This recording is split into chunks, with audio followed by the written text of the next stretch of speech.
மோடி பவன் கல்யாணுக்கு கொடுத்த அசைன்மெண்ட்.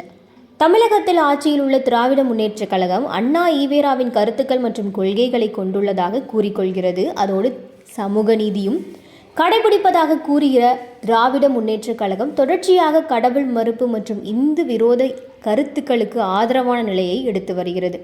இதற்கு மிக முக்கியமான எடுத்துக்காட்டாக தற்போதைய துணை முதல்வரும் திராவிட முன்னேற்றக் கழகத்தின் 3வது வாரிசுமான உதயநிதி ஸ்டாலின் சனாதனத்தை பற்றி தவறான கருத்துக்களை முன்வைத்ததோடு சனாதனத்தை ஒழிக்காமல் விடமாட்டேன், ஒழிக்க வேண்டும் என கூக்குரலிட்டது. சனாதனம் என்பதை எதிர்ப்பதை விட ஒழிப்பதே நாம் செய்ய வேண்டிய முதல் காரியமாகும். சனாதனம் சமத்துவத்திற்கும் சமூக நீதிக்கும் எதிரானது. இது தமிழகம் மட்டுமின்றி இந்தியா முழுவதும் வைரலாக பரவியதோடு கடும் பேசுபொருளுக்கு உள்ளானது. இதனால் உதயநிதி ஸ்டாலின் நீதிமன்ற வழக்குகளையும் சந்திக்க நேர்ந்தது குறிப்பிடத்தக்கது.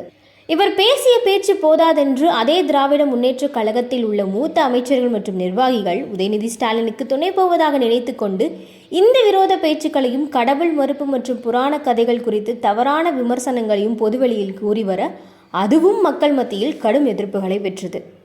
இதற்கு பிறகும் சமீபத்தில் செய்தியாளர்கள் மத்தியில் பேசிய திமுக கூட்டணி கட்சியான விடுதலை சிறுத்தைகள் கட்சியின் தலைவர் திருமாவளவன் சனாதன சக்திகளை எதிர்ப்பதற்கு ஒன்றிணைவோம் என்ற வகையில் பேசியிருந்தார். அதற்கு முன்பே பிக்பாஸ் நிகழ்ச்சியில் பங்கேற்று சற்று பிரபலமடைந்த பாடகியான இசைவாணி ஐயப்பன் குறித்து பாடிய பாடல் கடுமையான விமர்சனங்களை பெற்று வந்தது. அதுவும் கார்த்திகை மாதம் என்றாலே அனைவருக்கும் நினைவிற்கு வருவது ஐயப்ப பக்தர்கள் ஐயப்பனுக்காக விரதமிருந்து மாலையிட்டு ஐயப்பனை பார்த்து வருவதுதான். அப்படிப்பட்ட ஒரு மாதத்தில் ஐயப்பனின் பக்தர்கள் மற்றும் ஐயப்பன் மீது பக்தர்கள் கொண்டுள்ள நம்பிக்கையை சிதைக்கும் வகையிலும் விமர்சிக்கும் வகையிலும் இசைவாணி ஒரு பாடலை பாடி வெளியிட அது இந்த அமைப்பினர் மற்றும் ஐயப்ப பக்தர்கள் மத்தியில் கோபத்தை எழுப்பியுள்ளது.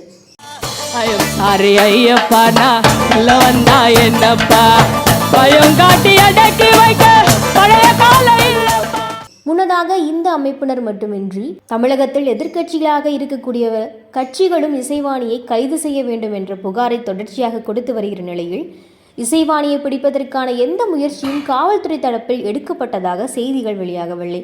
அதே சமயத்தில் திராவிடத்தையும் கடவுள் மறுப்பு கொள்கையை தூக்கி பிடித்து கொண்டிருப்பவர்கள் இசைவாணிக்கு ஆதரவாக பேசி வருகின்றனர். அந்த வகையில் விடுதலை சிறுத்தைகள் கட்சியின் தலைவர் திருமாவளவன் இசைவாணிக்கு ஆதரவாக பேசியுள்ளார். அது மதத்தை அல்லது மத உணர்வுகளை காயப்படுத்த வேண்டும் என்கிற நோக்கில் பாடப்பட்ட பாடல் அல்ல.